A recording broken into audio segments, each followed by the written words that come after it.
Hi, everybody. It's Marlene with Miami Ghost Chronicles, Stories of the Supernatural. How are you all doing?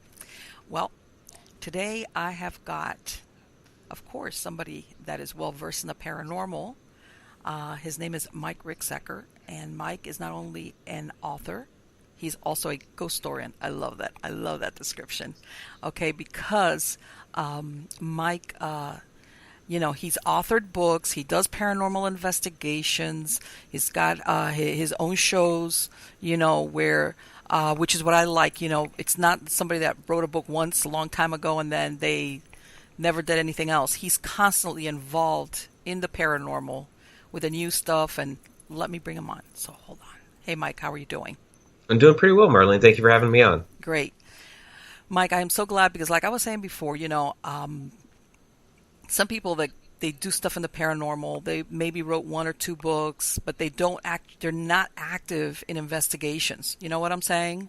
Right. They don't go out there and do that, whether sometimes it's a historical place and sometimes it's a regular home or sometimes it's a historical home, but they're out there engaging, especially when there's a lot of new equipment that comes out as far as, for capturing the paranormal. But before we get to that, Mike, I'm going to ask you what I ask all my guests.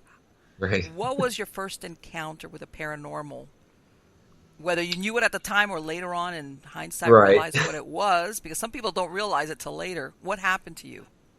Yeah, first encounter with the paranormal. No, I didn't know to call it paranormal at the time, and there were some people who actually don't even like the term paranormal, and would say supernatural, which sure it was, and that's going to be an interaction that I had with a shadow person when I was about 8 or 9 years old, and basically what happened was I woke up in the middle of the night, and I was looking across my room toward the corner between my bedroom window and the closet door. Okay. And there standing was this tall, dark, humanoid figure, just standing in the corner. Now, I tried to scream, couldn't. Of course, kid, and I'm just like, but no sound was coming out of my mouth. Okay. Well, this thing actually approached me and did something very, very strange. It actually leaned over and then crossed my arms across my body.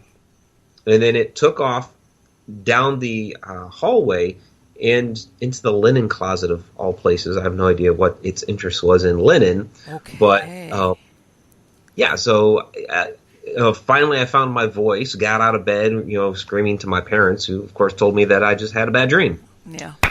How old were you then, Mike? I was about 8 or 9 years old. Yeah, that's, Yeah, that's unfortunate. Most parents, when you tell them something like that, that's exactly what they think. Right, of course. Did you ever have an encounter again with that shadow man, person? I've had a lot of encounters with shadow people and shadows in general. Right. But with that specific being, no, I have not seen that one again.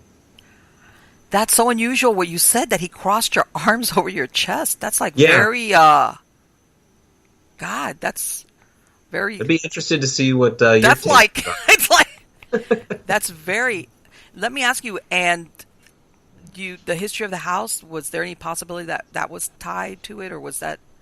the house at the time, it wasn't all that old. It was maybe about 10, 12 years old at the time. It was built late 60s, and this would have been, if I was 8 or 9 years old, this would have been early 80s, probably like around 82, something like that. That's not really... Yeah, even though, sometimes I know that, it's something to have happened, doesn't necessarily have to be old, but usually but that's like... And he made a beeline for the linen closet. Yeah, as an adult, and just thinking about it, I think it was just something passing through at the time. Because, I never saw that particular one again, and the house didn't really have, a lot going on with the paranormal. Not that particular house. And the whole arm crossing, and this has kind of come up in conversation over the past year with me, because I've told this story a million times. Right. And nobody really, having an idea or suggestion, just saying, wow, that's really weird. Yeah. But over the past year, I've had a number of people that I've told this story tell me, well, maybe this entity thought you were dead and putting you in a burial pose. Well, that's what it sounds like, that Yeah. That's a very but think about it, Mike. Usually that crossed arm, that's like old time burial stuff because old now time. Usually they'll put people's hands like across their belly or their solar plexus area, but that thing, that's like old time thing. That was We're talking like ancient, like yeah. the Egyptians would do that. Yes, yeah, that's what I'm saying. And nobody else in the house, your parents, nobody else ever saw anything, whether it was that or anything else? Not in that particular house. In the house that we lived in following when we first moved into there. Okay. Just unpacking boxes. I kept seeing out of the corner of my eye something peering in at me in my bedroom. Okay. From the doorway. And whenever I'd look, it would dart away. And so I asked my mom about that. I was like, hey, have you been seeing, this sort of thing? Yes. And she said, yeah, she had been seeing that. Okay. And that went on for a few months. And then it just suddenly went away and stopped. So I've kind of always chalked that up to, maybe there was something there, was just checking us out, deemed us okay, and went on its merry way. Yep. Yeah. Yes, that's very possible also. A lot of people don't realize that things don't always have to be permanent, that they do sometimes. You got, people that just take a look-see and then keep going. Right. But it sounds like you have had several encounters with shadow people. Where, is that the case? Yeah, it's kind of interesting. All my years, being involved with the paranormal, how different people seem to hone in on specific types of activity. Okay. Like my Shauna, she has seen more apparitions than she has shadows. Now, I haven't seen, a full body apparition. I've seen some white wisps and things like that, but I typically see shadows. So I think it's kind of interesting how different people can kind of hone in on, and maybe it's a specific type of energy or what have you. And Mike, what feelings do you get? Have they been different? And I know, but right now, shadow people have that. Everybody thinks of them as being dark or ominous, and bad things. What feelings do you get? Heard that. Yeah, and I've heard that about a number of different types of shadow people, and I think they're all different. The one that probably gave me the worst vibe was a house that we were investigating in Edmond, Oklahoma, and this was more of, I'll just say, a shadow entity. Because it was a huge black mass that was in the middle of the girl's bedroom that was the primary focus of the haunting. Okay. And the cat that I was following to go to that bedroom just took off around the corner. It didn't want anything to do with this thing, and I'm just watching it. And it was the room felt heavy. It was kind of dark. It did not feel good, that's for sure, and it just kind of slowly dissipated away. So it didn't really do anything, but that was the vibe I was getting from it. The one that I described when we had moved to our new house, right? It just seemed curious in nature. Okay. There was another shadow encounter at a restaurant called Johnny V's where I walked into the. It was a restaurant, and I walked into the kitchen, and this shadow just darted off toward the side door. It was kind of interesting that you heard it slam into the metallic swinging door. Wow! But the swinging door didn't move, although it made the sound. Right, so exactly. And that's one where it seems like I scared it.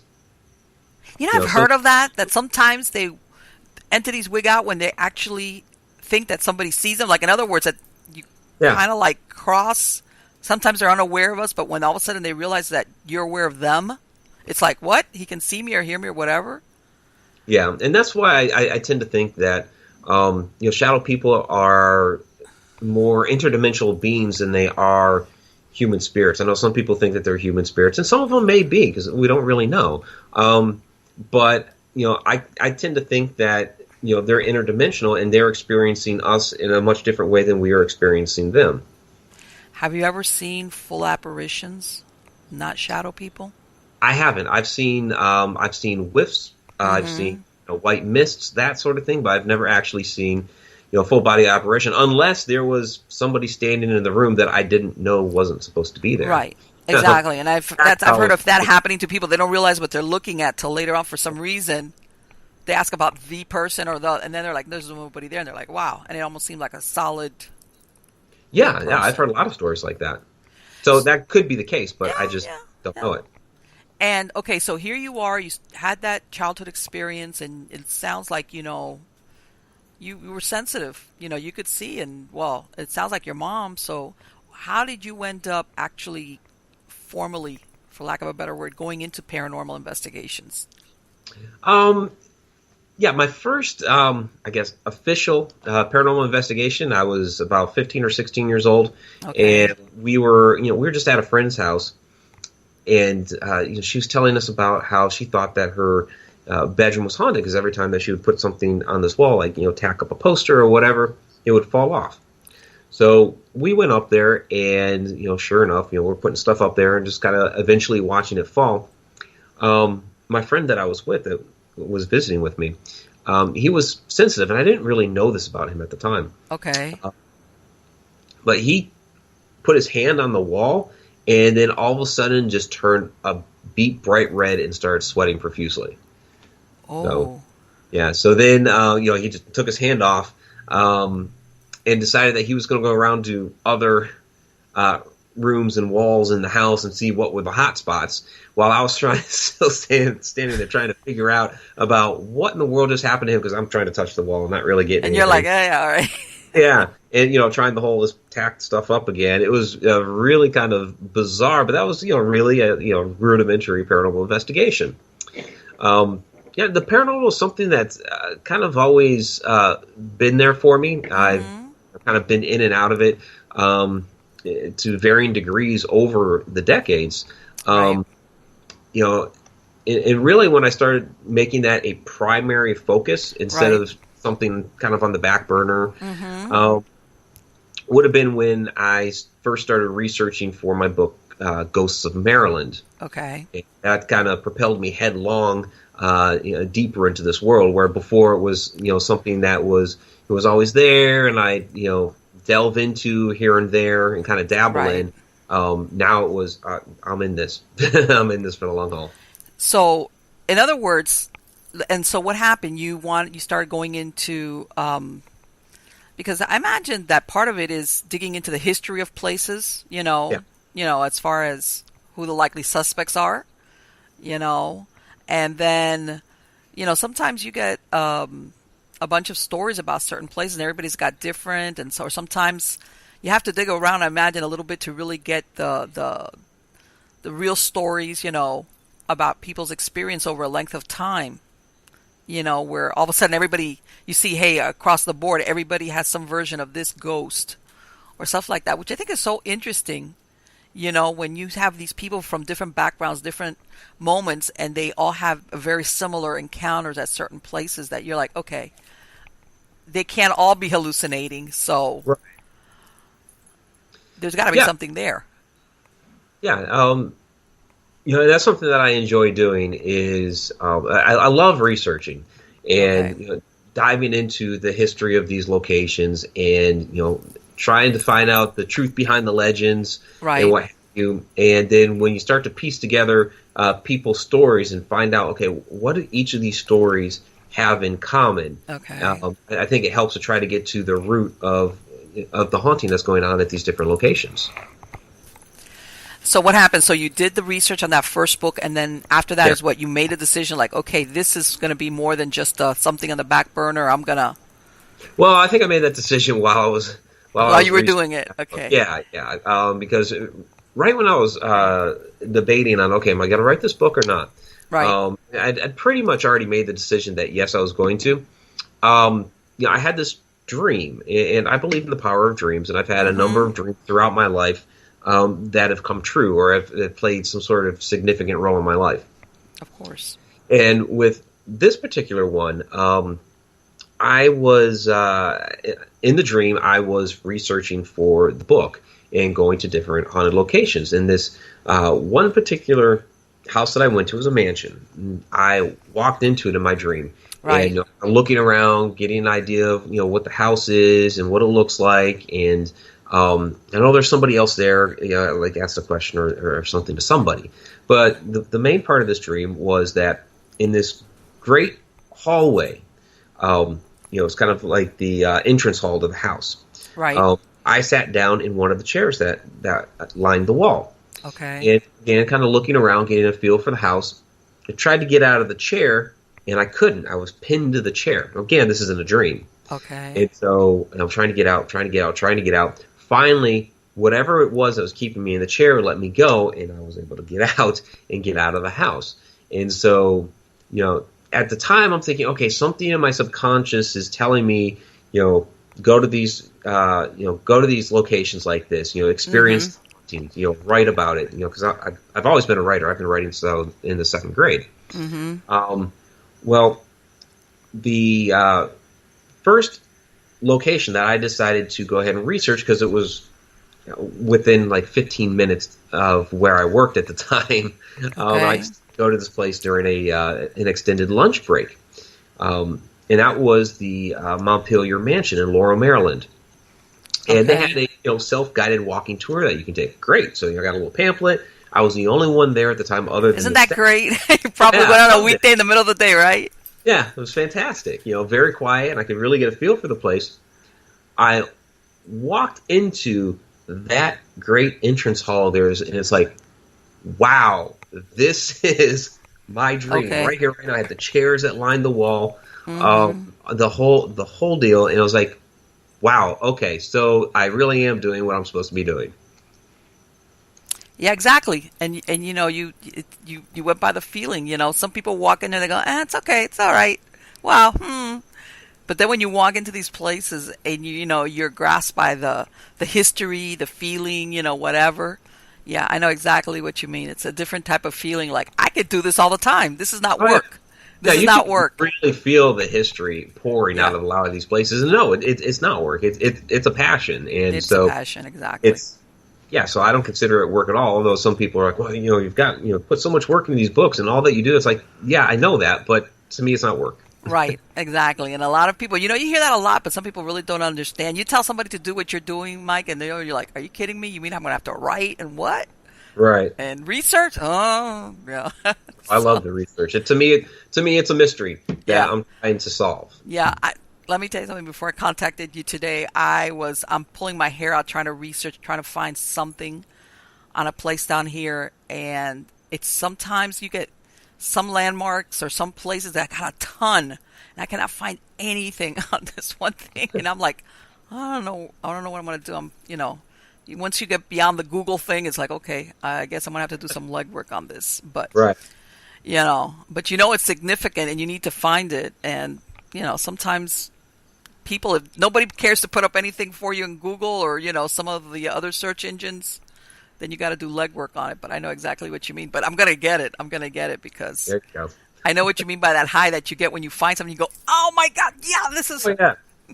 Yeah, there's times where Shauna and I are, researching till the wee hours of the morning because we're just on this roll, and it's a passion for both of us, and we just love it. We keep going and going and going, and sometimes we're just real bleary-eyed in the morning because of it, but we wouldn't have it any other way.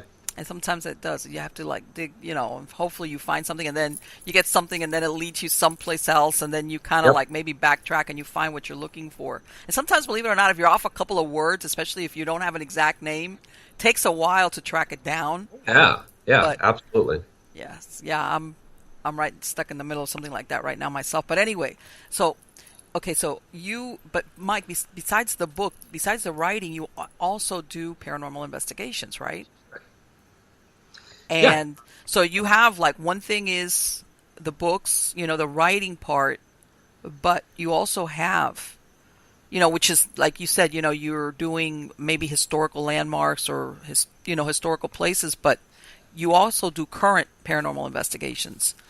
And do you incorporate that into your books or is that totally separate? Yeah, that gets incorporated into the books. Ghosts of Maryland, not so much. That was more history and than the ghost stories associated with the locations. Right. Ghosts and Legends of Oklahoma was a similar vein, but I started incorporating more of the investigations along with it and the actual personal experiences. Okay. And now, pretty much any of my writing, kind of, it all blends together. Okay. So I've over the years, have kind of found a happy medium to incorporate the history and possible legends of the location with the ghost stories there, with my own personal investigations and findings. Okay, so you kind of like put everything in there.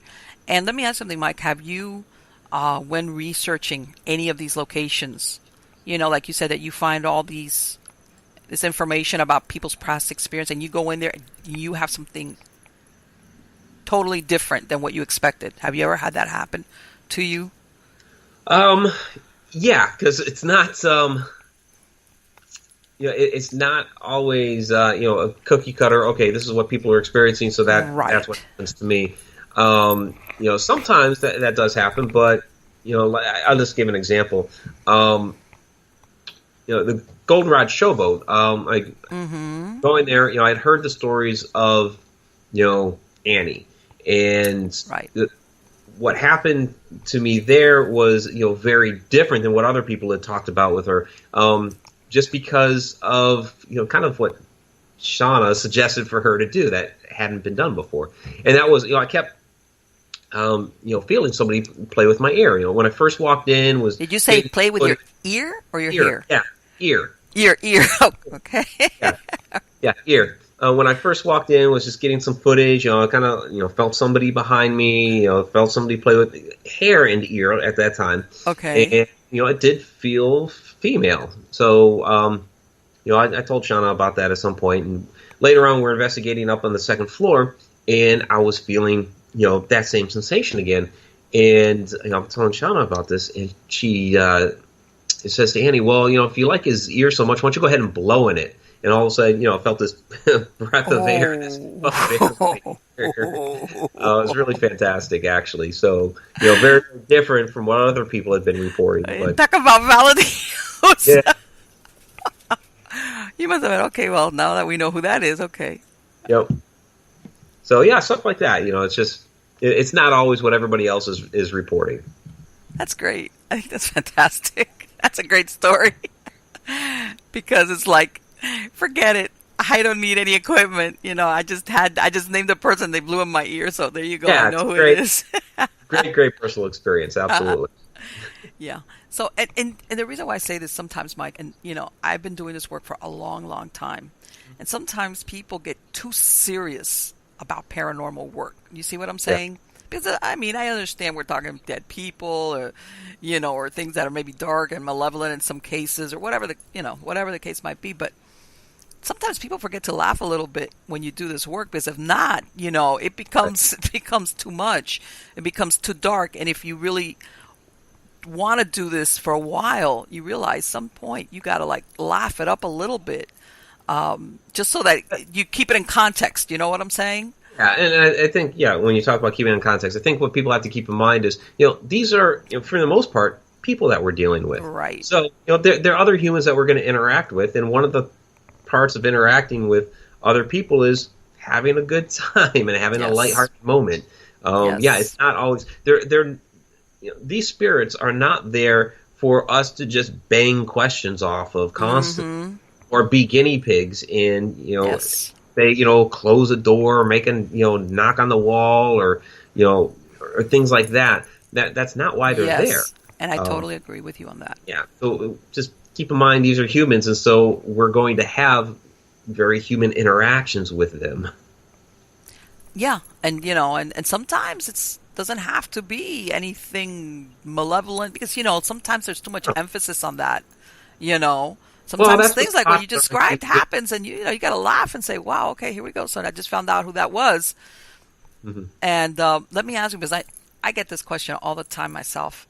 Have you ever had a problem where, I'm going to say, something or somebody's followed you home? I don't believe so. I say that, but there was just recently, and it hasn't happened in a few months now, but when we had done a a follow-up investigation at the Goldenrod Showboat back in November, we were seeing these translucent yellow orbs flying around. We thought they may have been fairies. Okay. And after coming home for a little while, I thought I was seeing that a little bit in my home. It hasn't happened for a while now, so maybe. Okay. But aside from that, I really don't think so. I think I do a decent job of, making it clear once we're done that, hey, thank you, but you can't follow me home. So, and sometimes, and is that what you do? Because, I mean, I myself personally, sometimes I do that. Sometimes, depending on what type of investigation I was doing, I would take sage, and I sage myself down and my car. And it's really funny because sometimes either I would do it usually around the corner, or sometimes if we had like various people would meet like at a gas station close by, and because we don't want to stand out there in front of somebody's home and talk about right.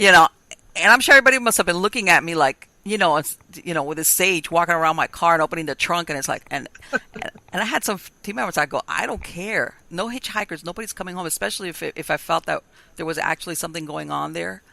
Right. And luckily, I never had that problem. But I depending on what was going on, I always took that extra step. Maybe it was overkill, but better safe than sorry. Oh yeah. Especially if when we got there, we found that there was something just a little bit on the dark side, what I think some people fail to understand, it's not only sometimes the actual entities, it's the dynamic sometimes with the living people that are in the house.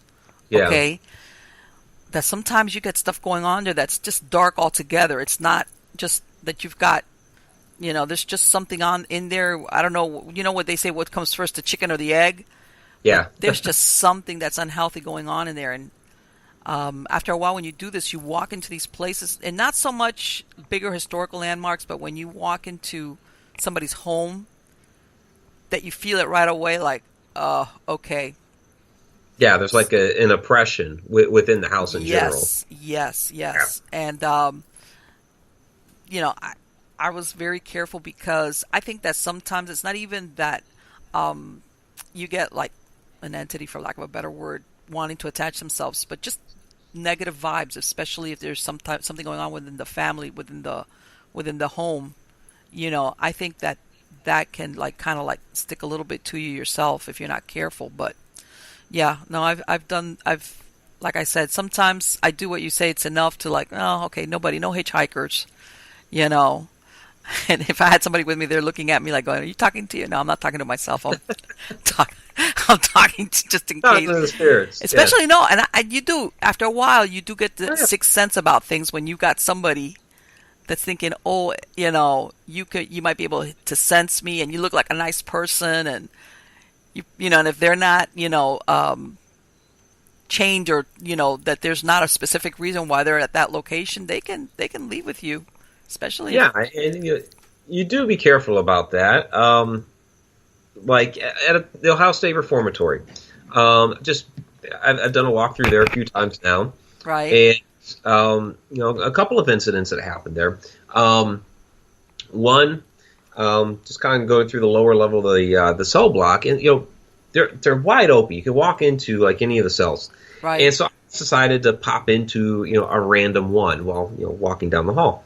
And, right immediately when I walked into that cell, I could feel somebody there. I was like, whoa, okay, sorry, I didn't mean to intrude. That was like the first thing out of my mouth. Sorry, I didn't mean to intrude. Obviously somebody's in here. Please, excuse me. You can stay here. Don't follow me out, but, sorry for intruding. And then later on, I was near the... It's the I don't know the correct term for it, but basically it's the fire station where they have like the hoses and the water and all that. It's kind of like the little emergency area. Okay. At the end of the cell block, and I was poking around that area and felt somebody come up from behind me, and I was like, oh, hey, hi there. I was trying to ask a couple of quick questions about the person that manages this area, what have you. Right. And didn't want to linger there. So I said, well, I need to go. There's more of the tour that I want to take and check things out. Don't follow me. You can stay here since this is, obviously your area. So, Okay. And it didn't follow me. In neither of the cases, they just stayed put. So. Yeah, well, and sometimes that's another thing, Mike, and because I think sometimes people though also they think that you're only going to find discarnate entities at certain locations because this is the ones that supposedly haunt this place for whatever reason. And I think sometimes people don't understand that you do have entities that are not tied down to locations. Okay? That, I've had people where they've had, let's say, a bad accident down the street, let's say at the corner from where they live at. You know what I'm saying? And somehow or other, this starts coming to where where their house is at. And they might not have any connection whatsoever to this entity, but somehow or other, it ends up with them. And I say, you know what? Sometimes entities are not stuck to certain locations or because there's a familial connection or your friends or anything like that. You could end up with somebody hanging out just because you happen to be close by. Yeah.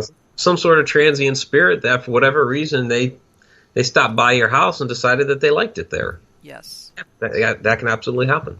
Yes, and some people, that's why when sometimes they're like, well, I lived here, nothing happened, and then these things started happening, and then you're like, okay, well, what happened around the time that he's, let's say something you started feeling or hearing or whatever. And every once in a while you'll get people who'll tell you, well, especially if they live close to some area like a busy street or a street corner where there's a lot of accidents, and you ask them, and then they'll say, well, yeah, or you ask them, well, do you like that corner over there, do you have a lot? Oh yeah, there's people there, there's really bad accidents there all the time. Right. And it's like, okay. So I tell them, sometimes that's the source, because especially if you got somebody that died really suddenly, unexpectedly, they didn't know what happened, and they have no idea what's going on. They have no idea what's going on. They may be in that person's house, and they may be visiting some of the other houses. Oh yeah, the neighborhood, just trying to talk to people and say, hey, what's going on? Anybody I was see me? Yeah.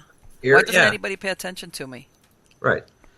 And so I want to say, I don't want to say you live in haunted house. I want to say you're a little bit haunted because they kind of probably either come by and visit with you.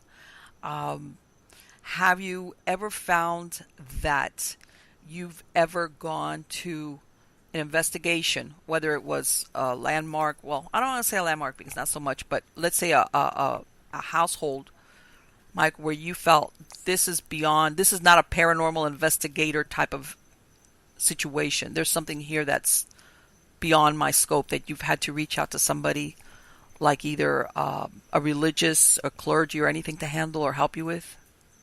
Well, when we did the filming for the haunted episode that we did several years ago, and I kind of already talked about the large shadow mass that I saw during that investigation, and the girl Taliesin was seeing red eyes in her closet, and she was going through a lot, even to the point where something was definitely oppressing her. Okay. And she was kept getting more and more out of character. So I don't want to say that she was getting possessed or anything like that, but she was definitely going through some sort of changes and was not herself. Okay. Many times. Okay. And so for the family wanted a cleansing done of the home, and we had already been in contact with the production company of covering this house. Okay. There were several in the area, and this was one that was the main focus. And we investigated about 5 or 6 times. The family wanted the cleansing, and so we ended up having Carl Johnson come out. I know who Carl Johnson is. Yeah. And so, and that was a very, very wild cleansing. If anybody's seen the episode, they'll remember where Taliesin, the girl, had come into the house and did a blessing over her, and she doubled over in pain, and basically hit the ground. Okay. And then later on, when we were out in the backyard trying to push it out, the wind kicked up, and it was just was very, very wild. Okay. The cats running around. It was a crazy, crazy night. So. Okay. And I know, sometimes I know that the shows they edit and they put certain things in. Whatever happened with that case afterwards? Was it resolved or what happened? Yeah, that case afterward, and you're right about the editing of the show because they did some weird stuff with that one. And in fact, the incident where I talked about with the cat, taking off when we saw the shadow mask, they cut that whole part out. And you're thinking, why would they? Yeah, and I don't understand why, because the show was on Animal Planet, so you'd think they'd want as much as you could. And the EVP that I had captured die happened when Taliesin doubled over in pain, and they put it elsewhere, like earlier in the show, in a spot where it didn't happen. So it was really kind of odd, the choices that they made. But to answer the question, we stayed in contact with the family for a couple years after the fact. Okay. Until I ended up moving out of the area, and they were fine. Okay. Said that activity was gone from the house. And you know why I ask that? Because I hear sometimes that people do have, what you want to call it, a house blessing or an exorcism, if it's a person or whatever that sometimes right after everything is good, but then it kind of creeps back. Okay, and they have to go maybe a couple more times through that before they're totally...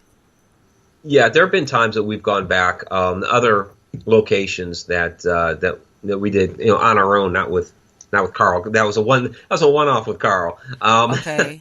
But there have been other times that same thing where we did a blessing over the home. We took the sage around and the salt and the holy water and all that, and it kind of kept things down for a little while, and then things would start to creep back up, and we'd go back out there. So I didn't know exactly what you're talking about.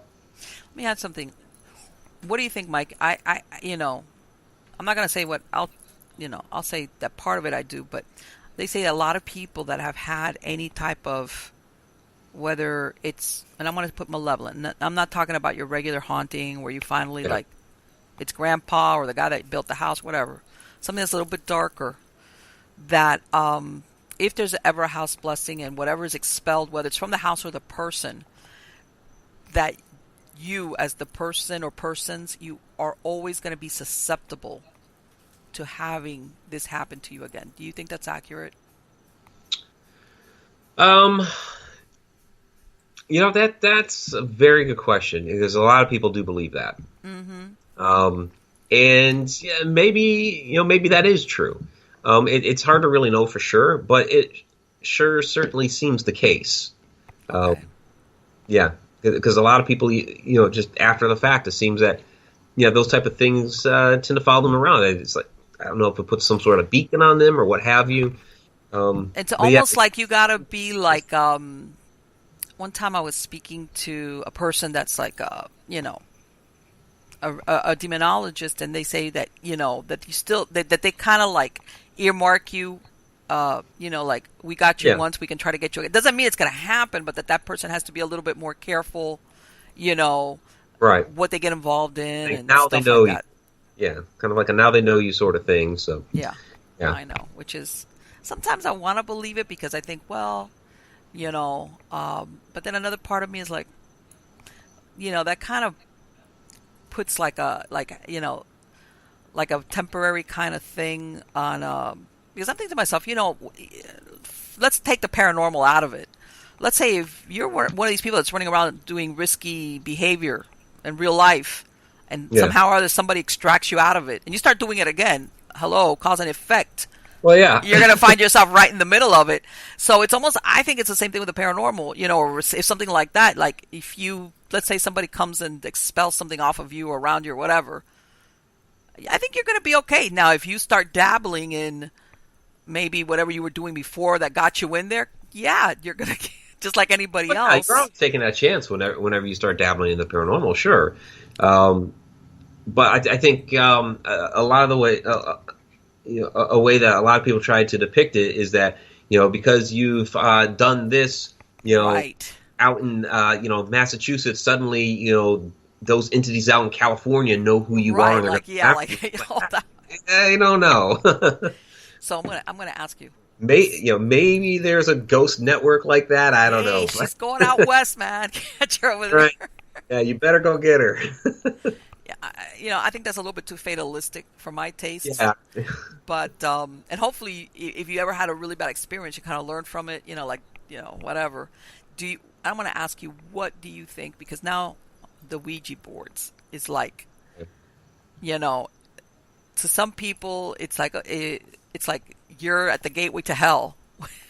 Right. What do you think about the Ouija boards? I'm really mixed about the Ouija board because I've heard some, real horror stories associated with the Ouija board, and I haven't had a personal bad experience with the Ouija board, but I've never really used them myself either. Right. However, what people try to do with the Ouija board is, pretty much what we're trying to do with like an audio recorder. Right.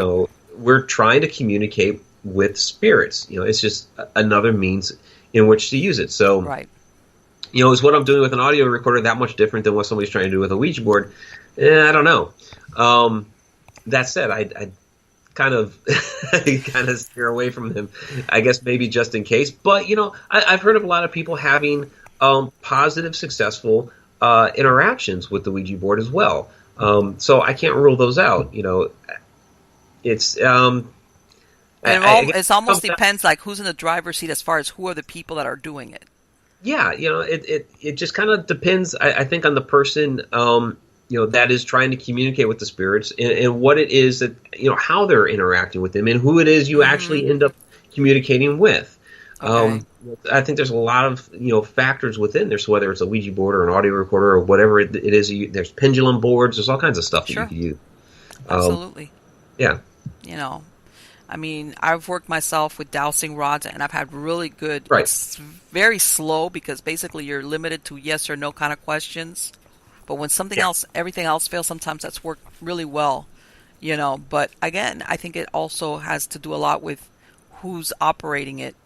If you're a young teenager, hoping that you're going to get a really good scare, and sometimes that's exactly what you get, plus a little extra to go with it.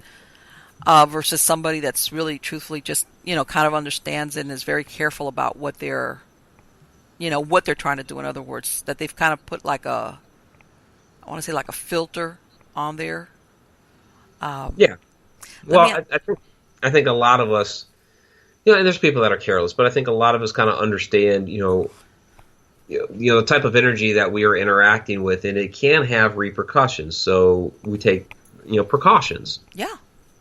Exactly. And I think that's, and I think sometimes also, especially if you're teenagers or you're somebody that's gotten carried away with watching too many shows, it's almost like you are suspended in disbelief, like, oh, that's never going to happen to me. Oh, that kind of stuff. And it's almost like, they get a little bit too carried away, and it's like, yeah, it can happen to you. Yeah, and I think that's where the shows kind of hurt us, is that yes. They make it look too easy that you can just walk into a haunted location and get a quick thrill ride with something unseen and paranormal, and that, I think, that really does the entire industry a disservice. Yes, it does. It does. Yeah. It does.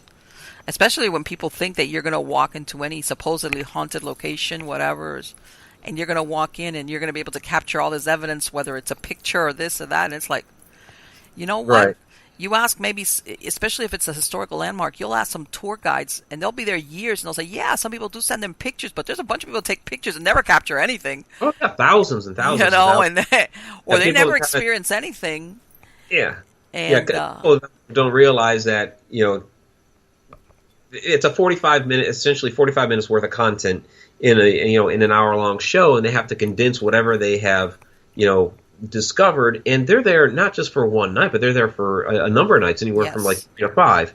And so they've taken the highlights of that and put it into this 45-minute show. The investigation part of which, it may be only about 20 minutes of it, while the first part of the show is all the history and backstory of the location. You get this really, really condensed version of an investigation, and people don't really realize what it really takes to go in to these haunted locations and actually discover paranormal activity that it's significant that you can actually 5 times and get nothing, and suddenly on that 6th time you get all kinds of stuff. You know. Yes, and sometimes I absolutely agree. You go sometimes and you get nothing. It's like watching paint dry. You want to fall asleep, and then other times you start getting stuff right off the bat. Whether it's when you're taking temperature or anything, you right away you start coming across something anomalies that you're like, okay, all right, here we go. And what it is, who knows really what happened that night or that moment. You're able to capture stuff that before you could have gone. It's like there's nothing here. Right. You know? Yeah. People don't realize that there's many investigations that are very boring. Yes. Yeah, it is. We try to fill that time with like maybe talking a little bit about the location, seeing if there's some piece of history that one of us didn't realize about the location before, maybe a story about it that we didn't know. And those are the nights that become very interesting as far as that's concerned, because you have to fill the time with something because nothing's going on. Yeah. And let me ask you, what do you think about, or have you had personal experiences with vortexes or doorways? Oh, whether they've been opened naturally or by mistake, or somebody that's actually done the work to open up a doorway? We were having some interesting vortex action this past weekend, and I say interesting because it's one of those cases where you haven't had vortex interaction for like a while, and then all of a sudden 2 locations that we were at, boom, boom, and then the same day, that activity is going on, where we're actually, with the from the moisture in the air at very closed locations, Mm-hmm. It's moving upward, and we're seeing this, within the cameras, everything's moving upwards. Like, where is this flow coming from? And so one was in the basement of the Mineral Springs Hotel in Alton, Illinois. Okay. And it was, the old Mineral Springs down there, which is all filled in now. It used to be originally it was a meat packing plant, turned into a water bottling company when they hit the spring, and then because it was early 1900s, they built the hotel up. So let me ask you, and I want to interrupt you real quick. Was that's fine. everything built on that same location of all the prior businesses, is what you're saying? Yeah, it was built up and up and up. Oh, okay. Go ahead. Yeah. I'm sorry. So Keep going. we're like in the bowels of this place. Mm-hmm. The one guy that was with us, Lee Ehrlich, so I'm like, hey guys, come here, and we're looking through his camera, and we're seeing all this action flow upward. It's like, where in the world is this coming from? Later on that night, or I should say it was the following night. I'm sorry, it wasn't the same night. It was the following night. We were at the Goldenrod Showboat because he had never been there before, so we took him there. Chris Sutton was with us, and it was Chris this time. We're standing in the middle of the showroom of the Goldenrod, and suddenly just kind of like getting that tingle going on. Uh-huh. And again, he has his camera on, and we're seeing the same thing where it's like, all this moisture is moving upward through the camera. It's like, why is it moving up? But that has been a location where, we've had, it's right there on the water. Mm-hmm. And, we've had possible ferry activity there. There's one location in there it's on the 2nd floor where every time we walk through there, it's either somebody's getting a tingly sensation. I always get the cobwebby feel. There's a lot of things that actually go on in this place. And this is one of the first times that I think that we've actually, at least for me, where we've picked up on this type of vortex action. Oh. And the reason why I interrupted you earlier is because when you mentioned that thing on the Slaughterhouse, and as a matter of fact, one time I was doing a research on, stuff like that, and that they had, not because the original idea of a slaughterhouse is not bad. I mean, we slaughter animals to eat. You know what I'm saying? It's like, hello.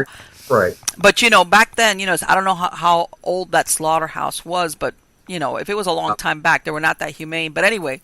Yeah, late 1800s. Yeah, which is there was no humane part about it. But anyway, they did a research up in Canada in a university where they found an uptick in crimes in towns where they had slaughterhouses. And basically what they found was that people that worked at the slaughterhouses became desensitized, I guess because this is what they do. And I'm not going to tell you everybody that walked out of there became a criminal or did, it's like, hello, some people, this was their job. But, I mean, I'm giving you a very condensed version of a study as I read the entire paper on it. Sure. And they accounted for all these different things as to not hanging it on the fact of the slaughterhouse. But yeah, it was. They had an uptick in crime, serious crimes, murders, where these towns where they had the slaughterhouses. And they basically, it came back to... I guess what I'm saying is that I think that when you have spaces like that at some point were used because, whatever, utilitarian, but they killed animals and the people that worked there and just the whole feeling of it, I think it becomes dark, and then anything that you put on top of that, eventually, you might get that vortex or that opening for whatever reason. Yeah, and this is one of those locations where you had that with the slaughterhouse, and exactly what you're saying. Then you had them hit the spring, so you're talking a lot of water energy. Yes, that's right, absolutely. And as they built it up into the hotel where they had the mineral spas and all of that, they hit Prohibition era, and so now you're talking mob influence and all of that. You got the speakeasies and all that sort of stuff going on in there. So all of that residual energy can certainly build up into something like a vortex, yeah. And you know what, Mike? And that's one of the things I like you said, I love the research part of it. And one of the things that I like mostly is because sometimes when you get historical landmarks, you get the usual, ghost, whether it was the person, the family that lived there, or whatever, or something that, got some type of sensational coverage, whatever it was. Right. But I tell people, you know what? There's a lot of people that get killed that become some type of intelligent hauntings that there's no history or documentation, no newspaper article that ever covers it. Right. Okay, like you just said, like, you hear talking here Prohibition, you don't think that people around that time were killed with nobody ever being the wiser, and of course. Of course. It's like. That's enough time, yeah. Talk about sudden violent death. Yeah, especially back then, where, the records were not kept very well at all. So it was a lot easier back then to off somebody and hide it. Well, one time I was doing a little research. Mackey's Music World, very famous in Wilding, Kentucky. Yeah. So I said, you know what? Let me look. I started looking at the Pearl Bryan story, which I'm not going to get into that. But anyway, I'm seeing that back when they found originally her body, before, they were not really paying that much attention to it because they were thinking, as gruesome as it was a decapitated woman's body, right? That she was a fallen woman, okay, that had because there was a fort close by that had an affair with some guy, and she had been decapitated and left out there. And then it took on a life of its own, of course, when later on it was discovered who she was and that she was a country girl, that whole Pearl Bryan story. Right. My point being that sometimes people got killed in really horrible ways, men and women. And especially at the time, if society thought you were kind of on the fringes, you got hardly really any type of coverage. Right.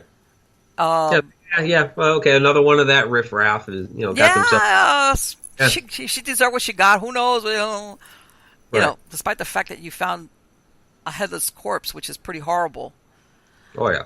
And that's what I'm saying, that sometimes there's a lot of stuff that happens in and around some of these areas, especially like where you said, where there's, maybe some kind of crime or, stuff like that going on where there's nobody ever there to document.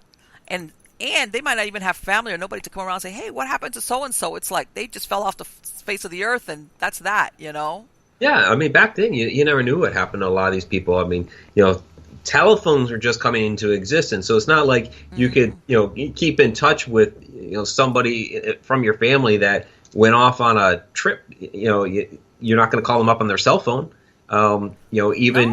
Their traveling is going to be a lot slower because we didn't have these super highways and all that back then. So they're going, from town to town, along these old dirt roads. Who knows what happens out there? I think we today forget, how the world used to work.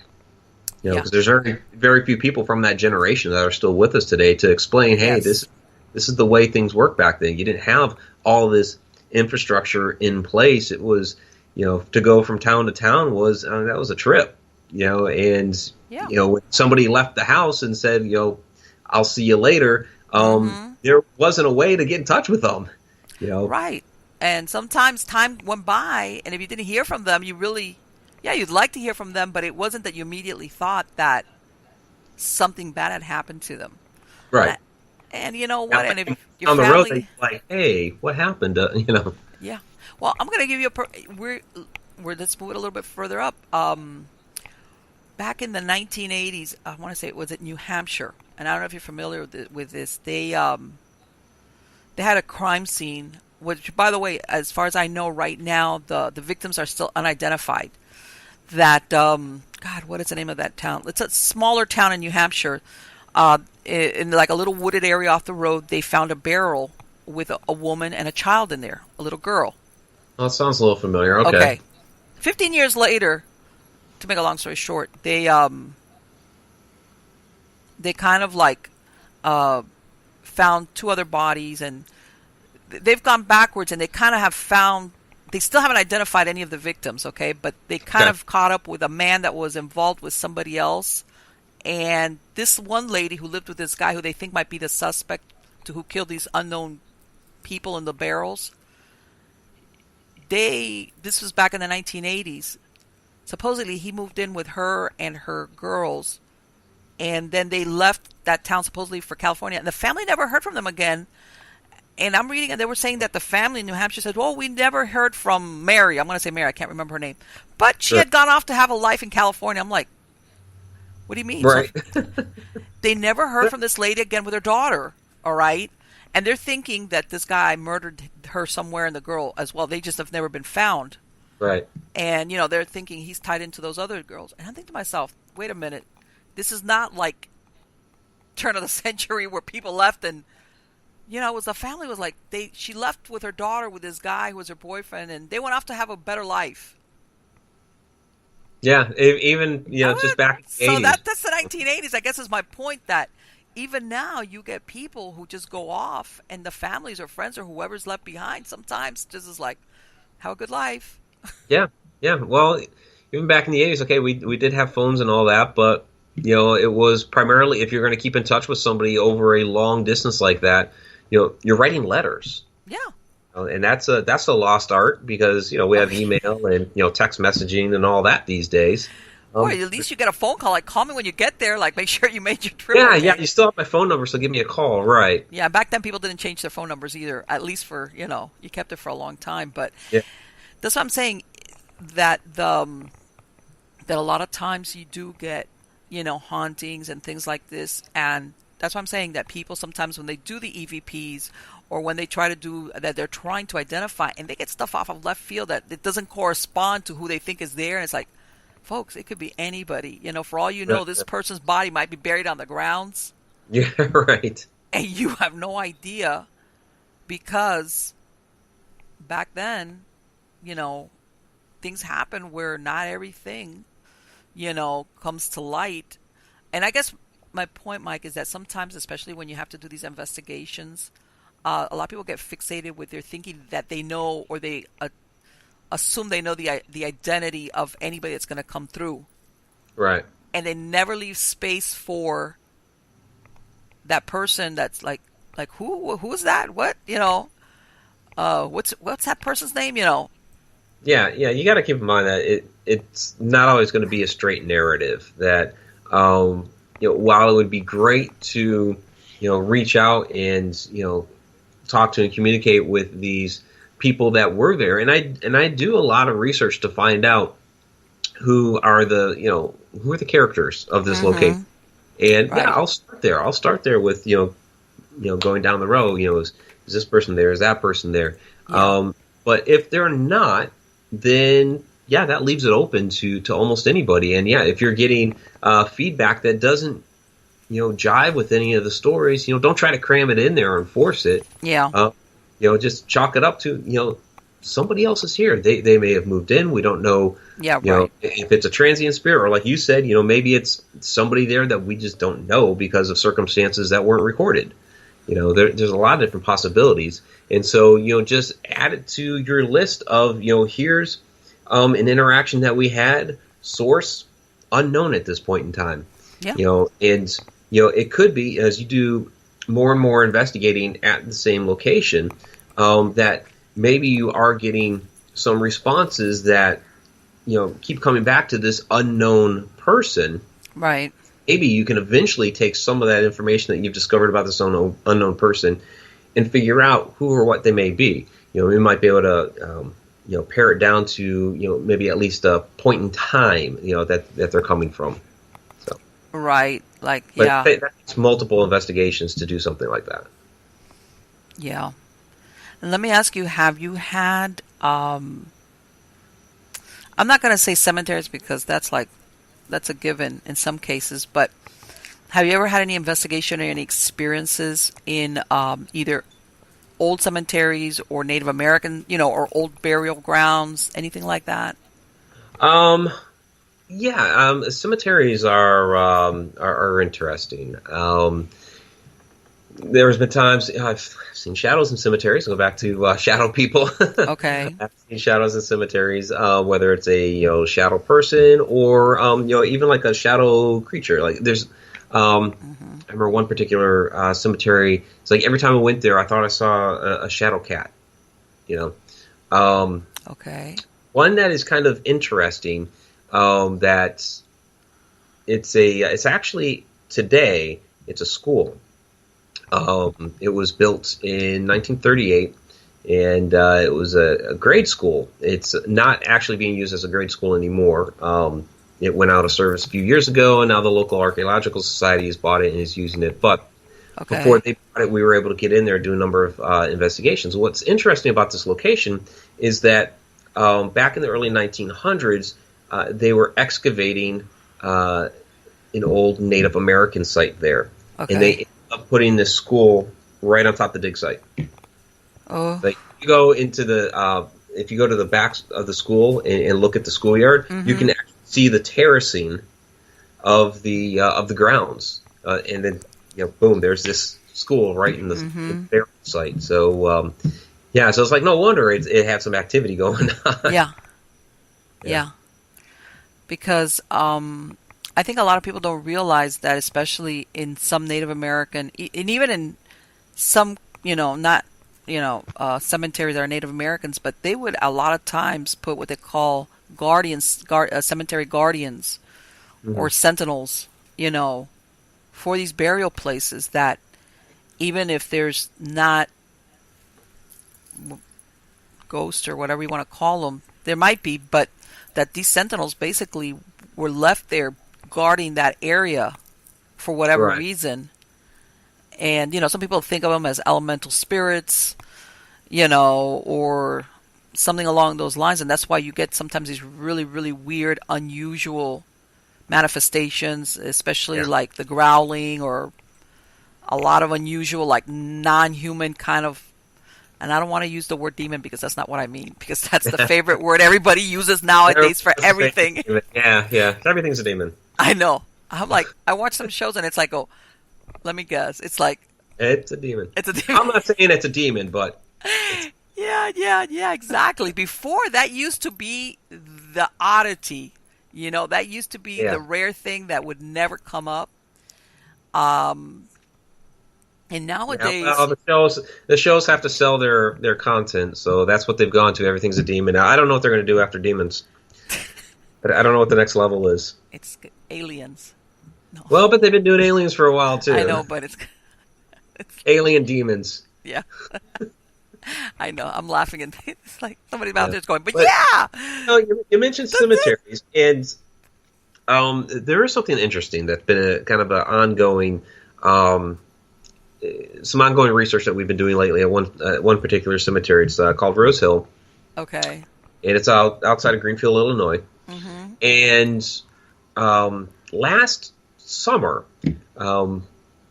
we like to do cemetery crawls. There's a lot of the stonework that we love to go through, and just you see this old masonry that's very beautiful, Right. and there's stories to be told at cemeteries as well, and you can find them. And this one particular time, we're going down this row of headstones, and it turns out to be one specific family where mother and father are in the middle. Right. On one side are two girls. They both lived into adulthood. One got married, and they're there. Okay. But on the other side are the three boys, and all three of the boys died in childhood. All right. And so, I had my camera out because, like I said, doing what we call a cemetery crawl, and I'm usually shooting video. Mm-hmm. And so I noticed this, and I'm making these observations, and I'm speaking this aloud for the camera, and kind of telling Shauna what I'm observing here with the headstones. And as I turn away, we hear something from behind us. It's like, what was that? And it came from back by those headstones. At first, I was thinking, was that a bullfrog? But that would have been like across the street if it was, because that would be where like the little ravine was, where there might be some some water. Okay. They wouldn't have been that loud from way the heck back there. And Shauna was like, no, it was right behind us. So we've been spending some time there recently, and have just continuously discovered more and more information about this family. Going through the old census records, Shauna's dug up some of the old local historic books. Right. We found a photograph of the father from when he was in it was a cavalry. He was part of the cavalry during the Civil War, so we found a photo of him. And what we're trying to do is find out what exactly happened to the boys. Was there some sort of epidemic or what have you going on at the time? We've actually come across a letter that was written by the grandfather talking about the loss of a child. So it's like, okay, we may have found one. Still didn't specifically say what he got sick. And was this pre-Spanish influenza time? Yeah, because this was 1870s, late 1870s. Okay, all right. Yeah, so pre-Spanish influenza. So we're discovering more and more about this family, and there have been times that we've gone back to the cemetery, to visit, and times where each of us have felt like poked or tugged at our elbow, and it's like a child. I was gonna say, is it like you said, like lower down, like lower down, kind of like pulling the elbow, okay. or what have you. And there's this one spot that Shauna will step into. It's really strange. It's only if she walks into it from a certain angle that all of a sudden she'll get like the whole head buzzing, tingly sort of feel. Wow. So I wonder if there's a ley line there. Something's definitely going on there, and it's really interesting how it's just from one angle. But we have other interactions there too with the poking and pulling, and we heard the noise the one time, and we just keep digging more and more, find out more about this family. And okay. So and you're going out there at nighttime, though, is what you're saying. When you're going out there, or what? No, we've gone out there during the day. Oh, okay. We actually have not been out there at night. Well, today, that's what I was doing. I was at a cemetery, and part of my research is that this is a cemetery for African Americans here in southwest Miami-Dade County. Okay. And it was established like between 1900 to 1955. Okay. And one of my research is that they were saying that basically there was a lumber company that the owner asked the Masons, who had one of the lodges here back in, Miami was like very, much smaller, that if they would allow them to bury these black workers to bury the dead there, and they said yes. Okay. Now, part of my research that apparently a lot of them, there's very few headstones left. All you go out there is just you find the indentations. And I'm reading up, and they're saying that they would do Sunday burials because what they would do is that the families and the community would go to Sunday service, and then from the church they would walk to the cemetery. I can't find where this church is, because I'm thinking it cannot be that far away if people were walking to it. Okay, what they would do is they would go to like Sunday service, and then from that to like 2 p.m. and then whatever family, whoever was going to go. Which, by the way, another interesting thing was out. Well, it's very close to where I live at. Mm-hmm. Out here, there's coral rock. It's very hard. So before, it would take men 2 days to dig through and open up the burial hole. And there was this one guy. His nickname was Catman. He was really good with dynamite. And it got to the point that he became the official gravedigger because he was able to dynamite the hole open in 6 hours, whereas before it would take men 2 days with pickaxes. And he was the gravedigger. Dynamiting grave sites. Wow. He was a gravedigger till 1955, till the last time when the Masons sold the property, but it's still out there. And I went out there today, and I was, I'm getting some of the names, and I'm trying to find out, like, what was the surrounding area, because you have to understand, this was the South. It was very segregated, so I know that church that they went to had to have been a black church, and I can't find anything. But I went out there, and first of all, the very few, most of them, from what I understand, because they were very poor, and a lot of the times the burials were made like passing the hat around through families and friends. Right. Some of them, they didn't have enough even for a tombstone. They would just put like the wooden crosses. I think about it. As a matter of fact, if you go out there now, about the only monuments that are left are some of the real recent ones. There's 5 only, and 2 were in the armed forces where they got, I guess, like a better tombstone. Yeah. And every once in a while, you find like a jawbone out there. Yeah, you probably have a lot of unmarked graves out there because the wooden crosses deteriorate away. And all you've got is that shallow, when the ground dips in like that. Yeah.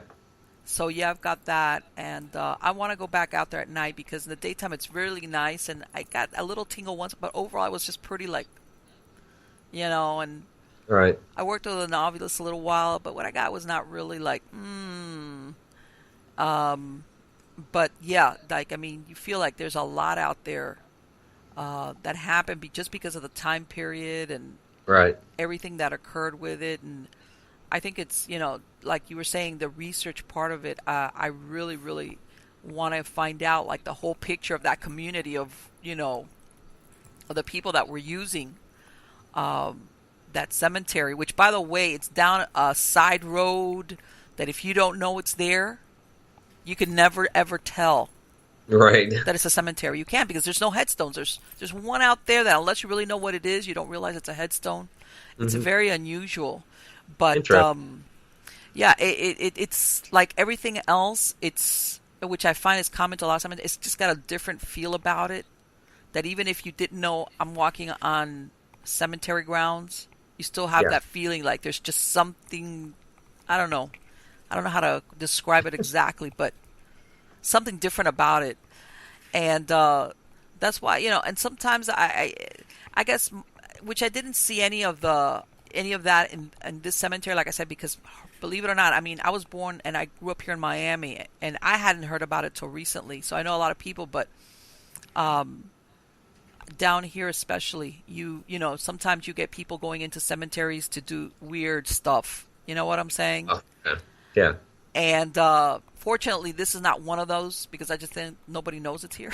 It's there. Well, that's good. Have you ever had that experience, Mike, where you've gone into cemeteries and you have found people either trying to do rituals or conjurings, or found evidence of anything like that?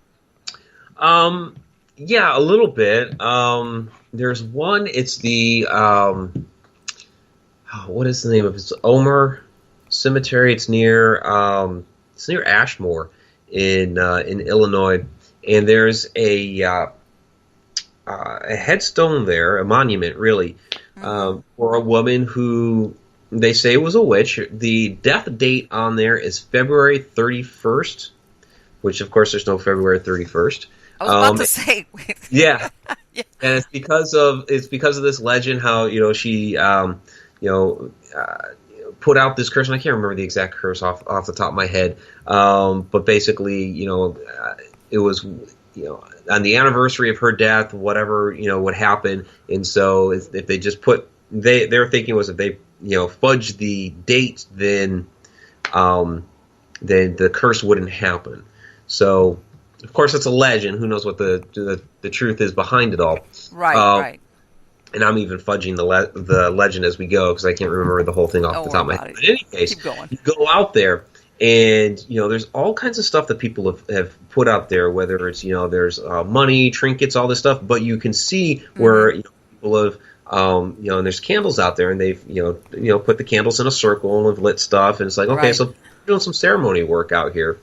Not sure what kind of effect it's having there, but yeah, certainly at that site, people are doing ceremonies for the alleged witch. I was going to say, it's kind of significant that they're doing it around her grave, Right, right. It's like... There's this other one. It's not at the cemetery, but it's across the street, across a dirt road from the cemetery at a old desecrated church. Mm-hmm. This is Black Bear Church out in Oklahoma. Okay. And the church went out of service late 60s, early 70s, and in the back room, no longer has a roof or anything, but there's a back room where there's this stone slab, and on that stone slab, there's scorch marks from people building fires. We have found burnt animal bones on there before. So you can tell somebody was definitely trying to, do some, magical work out there, trying to conjure something up. And that is a very haunted location. The entities there are very dark. Really? So, yeah. And do you think that they're dark to begin with, or was it because of stuff that they've opened up? I think what happened is somebody's trying to do some stuff out there. Probably didn't really necessarily know what they were doing. They were just trying stuff. Oh, let's do this in the old creepy church. And they probably unleashed something that they didn't realize that they were unleashing. Right. Yeah. It's like ill done, but they got something accomplished. Oh, yeah. Yeah. That's what I'm talking about. So sometimes you get, I'm going to call them by the best word, idiots that go out there and they don't know what they're doing, but they know enough or do the whatever. And dangerous, yeah. And they get something that actually pops through, and they just leave it there, and then it's, of course, and you come across where you have people that say, "Wow," and I went there, and it's like, and you can feel the difference absolutely. We there's what the primary entity that people talk about there is the quote unquote crawler. Holy crap! Yeah. In this case, the crawler is this particular crawler is more like a shadow person that lurks and creeps along the. I never saw the place with a roof, but some of the people that I was with back then had seen it with the roof, and they had witnessed the crawler along the roof line. There, where I witnessed the crawler was down in the basement area, and it was doing its thing along the ceiling there in the basement. And what is it? Is it like a human figure that it's kind of I mean it's kind of like a creepy, dark shadow person. If you just kind of imagine, a person getting on all fours and kind of doing like almost like the crab thing. Yeah, I guess the best way to put it, and I really hate doing this, but like all of those possession movies these days, exorcism. Go with it, because I'm gonna the reason why I'm clarifying is I'm gonna tell you a story right after you finish, because all right, go ahead, keep going, because I know everybody's going yeah, but it's in that whole crab shape that they make in those exorcism movies, and I'm not trying to relate it to that, but that's really what it looked like, and it was dark, and it's doing this like along the ceiling. So wow, yeah. Okay, well, let me, and that's why I'm saying sometimes people have these experiences and descriptions that there's no connection. There's a girl, she used to be my son's girlfriend, and we became very good friends, and even after they parted ways, she even married somebody else, but we still stay friends. But anyway, she's describing to me, she was the oldest of 4 daughters. When they were all kids, her dad was a trucker. So he would be gone, and then, he would come back at maybe 1 a.m. I mean, he could show up. He was not a 9 to 5 guy. But anyway, she would stay home. Her mom and her grandparents, they all lived together. And she says that at one point, all 4 girls were living, staying in that one bedroom. Yeah. Now, they were across the street from a cemetery, which is one of the older cemeteries here in Miami. It's one of those that, as a matter of fact, you could tell because it's got one of those limestone fences that's only about 3 feet high. Right, okay, yeah. Because back then it was like, but anyway, they were renting this house that was across the street. And she said it was an older home, but they had remodeled it. But anyway, she says that her and her other sister that slept next to her would always hear stuff going on in their closet. Okay. But, her mom is like, but she says, we knew that there was something going on in the closet. Right. And she says that one night, their bedroom door was always open. Okay. And she says that, you had like a little bit of ambient light coming in through the hallway. Like that led to her bedroom. Sure. And she says I wasn't sleeping that well because I was like already getting like weirded out with these noises that we kept hearing every night. But she says that one time she's already like woken up. And she says that she like looks down the hallway and she sees exactly what you described. She says it looked like a man, but like almost like skull-like, who's coming along the floor. But the joints are in such a way that she says I was a kid, and for a minute there I thought it was is my dad trying to play a practical joke on me? One of those things that she was even thinking, did my father come home and he's crawling along the hallway? Because she says that that's what it looked like. It was like a man, but it says like kind of in the lighting it looked a little bit skeletal, crawling along the floor, but not like when people crawl, like crawling like what you said. Yeah, kind of like that crab shape. Yeah. And she says that by the time it was coming up to the doorway, that's when she realized this is not my dad. Yeah. And she just let out the scream, and of course everybody in the house comes running, And I mean, and she told me this happened to her, I think when she was like 10 or 11 years old. And she says, I will never forget that. I've never been able to forget that. And I think believe it or not, I really think that it had something to do with the fact that they were across the street from a cemetery. I absolutely believe that had something to do with it. Yeah, see, with mine, my experience was something that was shadowy, so you couldn't discern anything humanistic about it. But I'm interested in that story, and it's duly noted. Because there is a case that we're getting involved with it's in Missouri here very shortly, where one of the reported sightings is something very similar to that on the stairs, where there's somebody kind of doing that whole crab thing, and they could see human features like a man, right? The stairs like that. So And she said it. She said as a little kid, she sees this thing coming like the hallway. I guess the placement of the room was like kind of like down the hallway where and she says that in her brain she was trying to make it fit her reality for a minute, like my dad's crawling, like one of those, like, no, that's not it. And she says that as I got closer, she says it was like, all of a sudden, like the impossible becomes what you're looking at. And I remember one time I told her, let's go see this house. And I mean, like I said, it's nice neighborhoods across the street from the cemetery, and not that old. I would say maybe built in the 50s or the 60s, something like that. And so I'm thinking this definitely has to do something with the location being across the street from an old cemetery. I'm almost positive that that's the case. Of course, she never got any explanation for it. She just said it was really horrible. It was something. It wasn't like, it was, you have people that see entities and it's like a man or a ghost or, maybe he looked pale. It was nothing like that. And, well, it could be something associated with the land too. I mean, you're saying the building was built more recently, but we don't know what was across the street there from the cemetery before, that building. So, Yeah. But it could be related to the cemetery. Yeah. Well, it's along the same lines of all these people that have these sightings of Hat Man. You know, even though there's different versions kind of Hat Man. But, you know, I had a friend. All the shadow people that I've seen in my life, I've never actually seen the Hat Man. You know, and I remember one time, I hadn't heard, this was back in a while back, and I remember back in the 80s one time, somebody I worked with, you were talking something about ghosts, but it was like, and I remember, as a matter of fact, she's still a friend of mine. I see her on and off.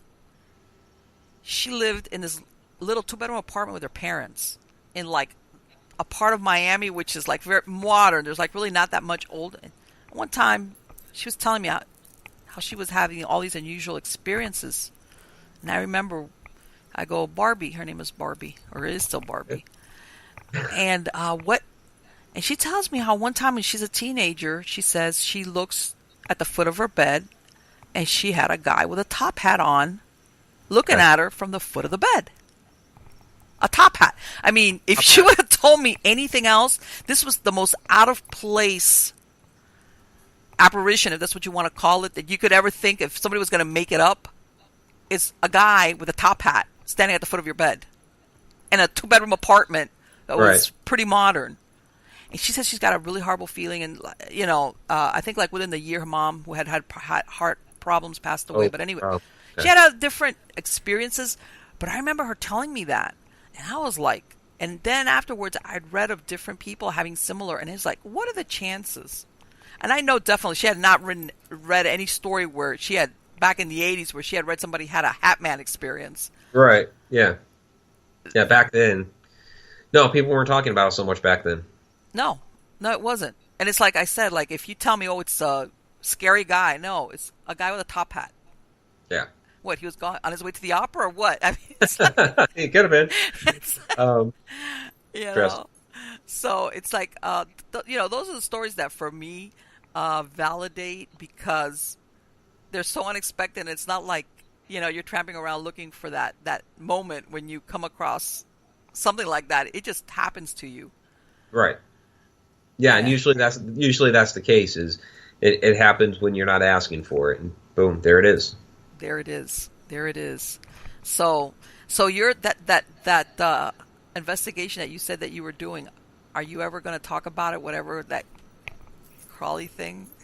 I mean, we'll get to that at some point. Right now, personally, it's so disturbing. Right. No, we're just doing preliminary work right now. We haven't actually been out to the house yet, so that'll be coming up here. Hopefully within the next month or two. So we're trying to set that up. But yeah, we're just doing all the preliminary work and getting more information about the house. And you know, we have the account of the from the people that are there. Okay. And so you know, eventually we'll put out more information, and you know, if they allow you know, a video. So we've done that before, where we've done a residential investigation of last fall, residential investigation of a historic home, but location was undisclosed. But it was a really, really great investigation, and we maybe got a couple of answers, but it's one of those where it also gave us a lot more questions too. So, but that's kind of the way we handle that stuff. Yeah. Yeah, and let me ask, and I'm going to ask you because have you ever been called out by a family because they think that they're having some type of paranormal, supernatural thing, and when you go out there, you have to break the news to them that no, you don't have anything supernatural going on? Do you? Called up by family like my family? No. That you have a family calls you up and tells you, hey, we want you guys to come out here and investigate because we think we've got a paranormal situation going on, and then when you go out there, you find that that's not it. Well, yeah, I mean, we've had investigations before where we've gone out to locations and we've been able to debunk what was going on. It wasn't actually a haunting, sure. A lot of cases with residentials, they're not haunted, but there's something going on that is generating the activity that they're having and explained away. So sure, there's been plenty of times where we've been able to debunk what's going on at the house. Okay. And the reason why I bring that up is that, with so much coverage, of all these different shows, a lot of people immediately, before that was the last thing on the list of what's making the noise or the knocking on the wall. And now it's become the first thing that people think of. Right, and that's because that's the way the shows went. Early on, like the first season or two of Ghost Hunters. Yeah. We're talking, 15 years ago now, something like that. Yeah. It's a long time now. They only had a couple of homes that were deemed haunted. They were going in there and they were debunking all these different things left and right. Yes. And while that was still interesting to see them, walk into these houses and come up with these solutions, I think it's one of those where the networks deemed, well, yeah, that's great, but you're not showing enough things that are haunted. People want to see the hauntings. And so, more and more and more, it was like every time they went into a place, it was haunted. And then these other shows started coming out, and, all these other shows are just, boom, haunted. It's like, yeah, man, you got to stop debunking so much. Yeah, people want to see the hauntings, and now that we've gone and we've taken to the next step where it's not just haunted now, because we did that. We did from debunking everything to with a smattering of hauntings to everything's haunted to now everything's a demon. So it's just this progression. And let me ask you. No, I know. It's like, where are you going to go after this? It's like, where are you going to go after this? Yeah. Unfortunately, yeah, I know it's like entertainment. But let me ask something, Mike, and I'm going to ask because I know you've been doing this for a while. And as a matter of fact, Ghost Hunters was one of those shows that used to do that sometimes they would kind of validate, yeah, there is something here, which coming from them, that meant a lot because, like you said, back in the day, nothing was haunted, right. Where they were telling these family members, yeah, we did find something, but it's not malicious and it's okay for you to coexist. I don't know. That didn't square with me, especially when you had kids in the household. What do you think of that? When they were telling people that? I think it depends on the comfort level of the homeowner. If they're, because I've been in those situations where, the homeowner just wanted to know what was there, that right. they were experiencing, they knew wasn't malicious, but they knew activity was going on, and they just wanted a better idea of who or what was there so that they could better deal with the situation. So they could have some answers and be like, okay, so this is what's going on in my home. I understand that. And, they were okay with cohabitating, even with children there, as long as, that whatever was there, wasn't doing something harmful to the children. They were like, okay, just as long as we're cohabitating, we're friends, whatever, that's fine. Okay. And I'm okay with that. Now, I'm not okay with, something, nasty being in the house and the kids are still there and they're like, oh yeah, it's fine. My kids will just deal with it. They'll be scarred for life, but it's okay. No. Yeah. Well, that's not good. And to me, I always felt that something like that, even sometimes depending at, like you said, at what point, that just because something is mildly, worrisome or something, that doesn't mean it cannot ramp up into something worse. Especially once you get kids and they start going into adolescence and you get that, that they start putting out all this kinetic energy, which is, when you see sometimes a lot of the poltergeist, cases start occurring. To me, sometimes I saw that and it was like, I just, sometimes, especially when you're talking an intelligent haunting, right. Sometimes I can understand where they could tell them, like you said, yeah, we identified that that's who it is or what it is, and that's the most we can do for you. If you want to now contact your priest or your clergy, or I don't know what you want to do, or somebody to try to cross this spirit over, but yeah, we've always left it up to the discretion of the homeowner. If they're okay with it, all right. If they want us to do a cleansing, we've done that. There's times where, they gave it over to their, whatever their belief system is and whatever their religious leader is. They've done that too. So, first and foremost, it's, we're gathering information and handing it to them. This is what we have. We can offer a recommendation. And if you want us to do more work, okay, we can keep going down that road. But, it's up to the homeowners, their home. Oh, absolutely. Absolutely. absolutely. And I understand perfectly because I've gone on some that when you get there, they're really all excited because they think they've got a ghost, and like you said, they're hoping that you're going to come in and basically tell them how many and what the names All are, right. and Oh, we've had it you before where know, we're going into a house, and even if it has a haunting or whatever, but it's like this big sudden social event. Like, yeah, oh yeah, we've got the ghost hunters coming into the house, and all of a sudden, like half the neighborhood is sitting in their front yeah, yard.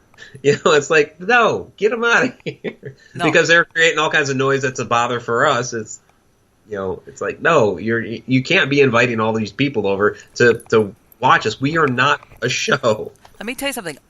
Some of the most disturbing cases I've ever dealt with have been from families that, on the contrary, they don't want anybody to know.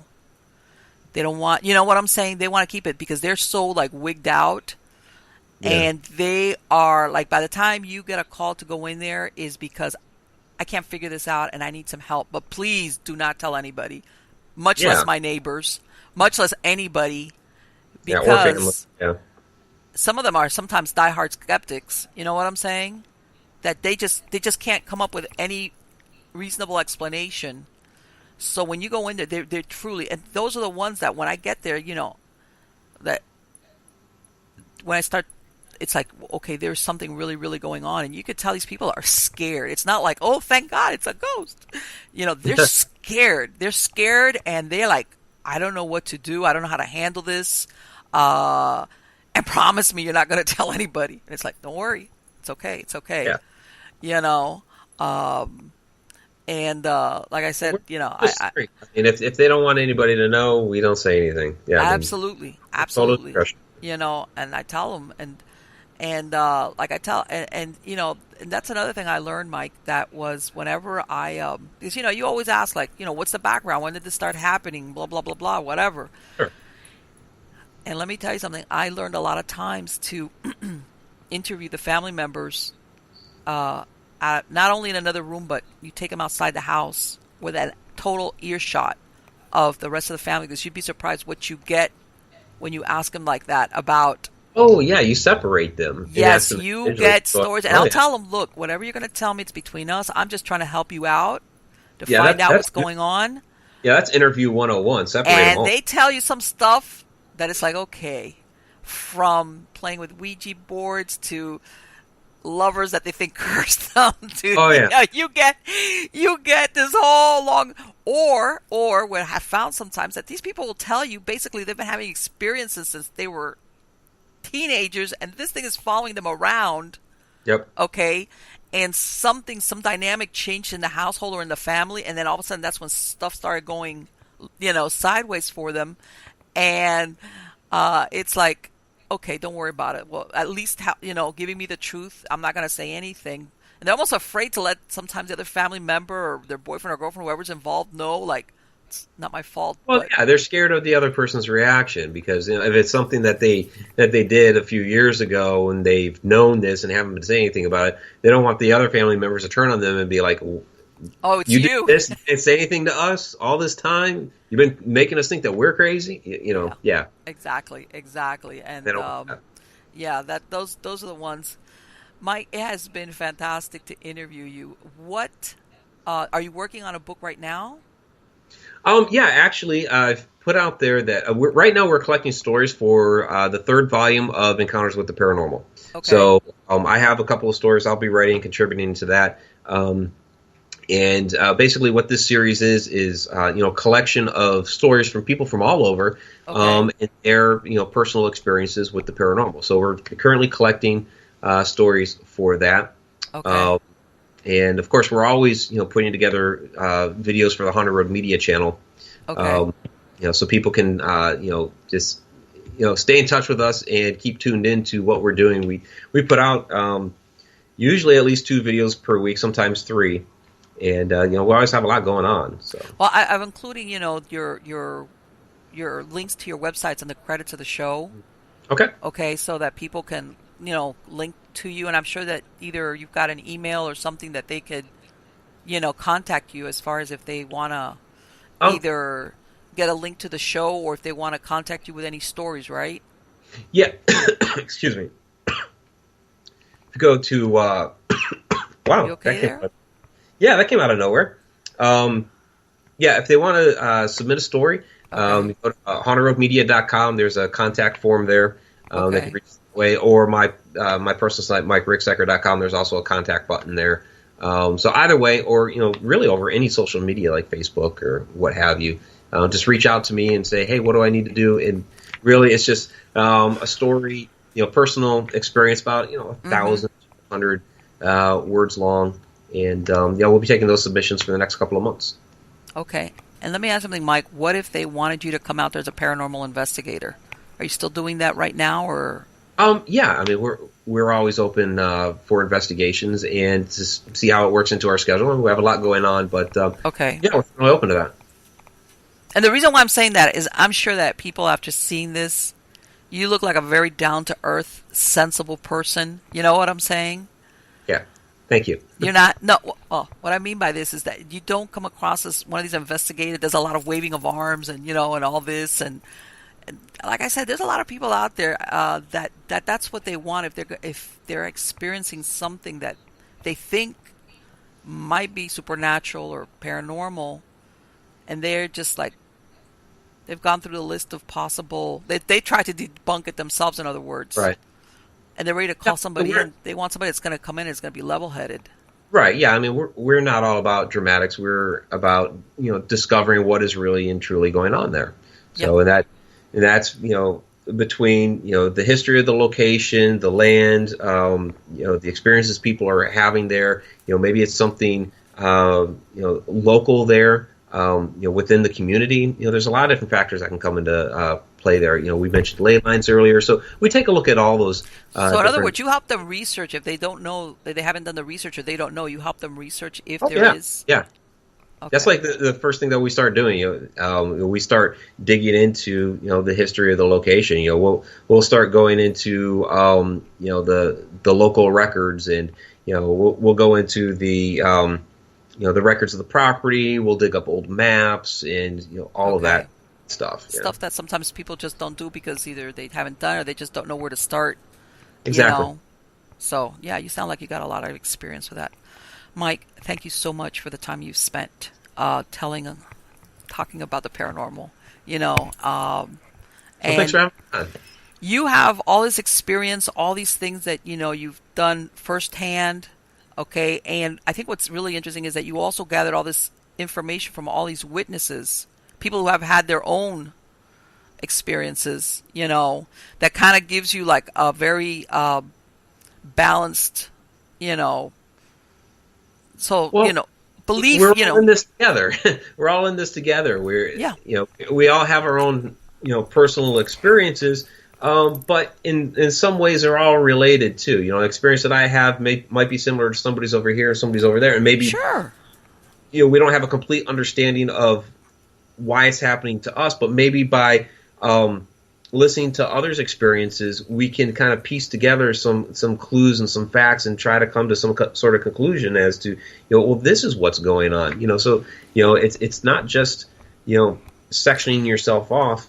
And this is just me. No, this is it's a collective thing here.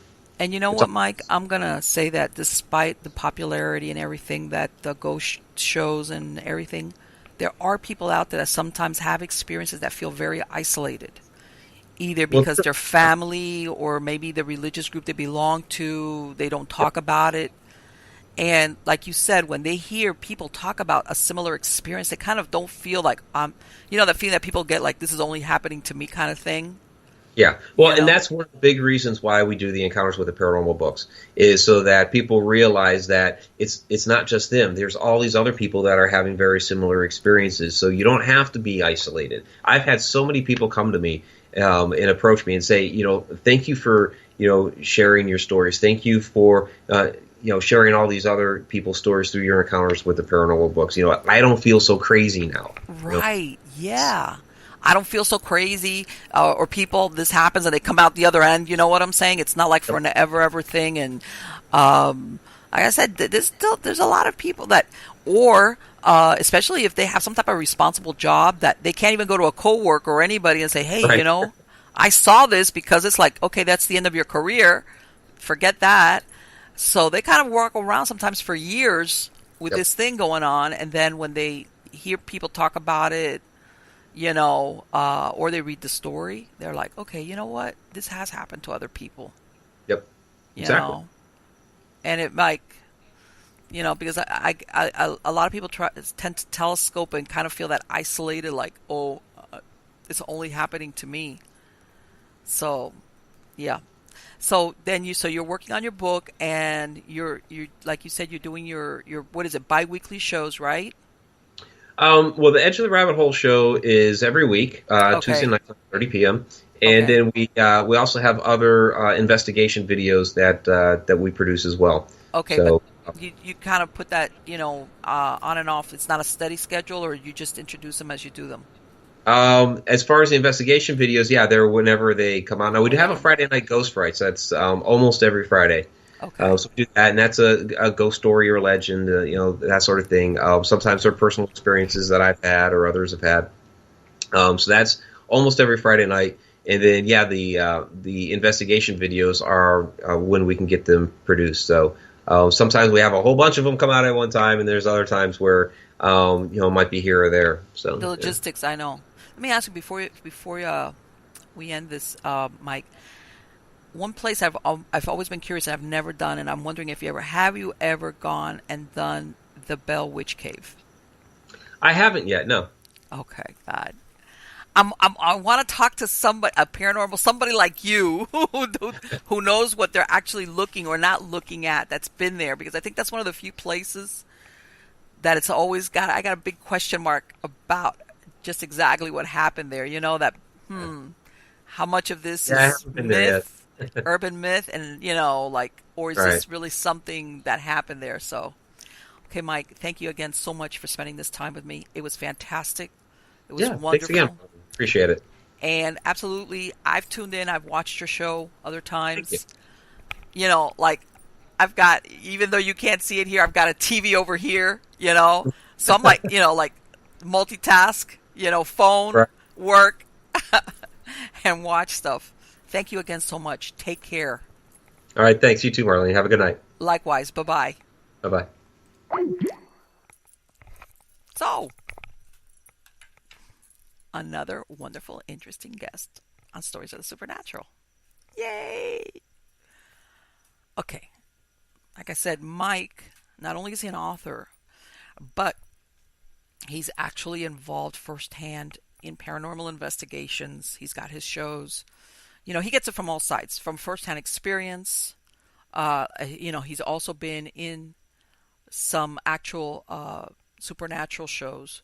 And like he described, sometimes these shows, they have no choice but to edit, because they're trying to kind of like put this story within a time frame. Okay, so they kind of like clip here and there, and some of the sequences a little bit off. And I've been involved with some myself, so I know what that's like. But anyway, he's had the experiences, like I said, firsthand. He's had it from before he was a paranormal investigator, as a child, then as an investigator, then through eyewitness accounts. Okay, and he's still actively involved in it, which to me is the quintessential investigator. Okay, this is not the person that is not out there actively engaged in what's going on, because I think it's evolved. And I know sometimes you've heard me speak with other guests about Once Upon a Time in a Galaxy Far, Far Away, where the only books on the paranormal was Hans Holzer.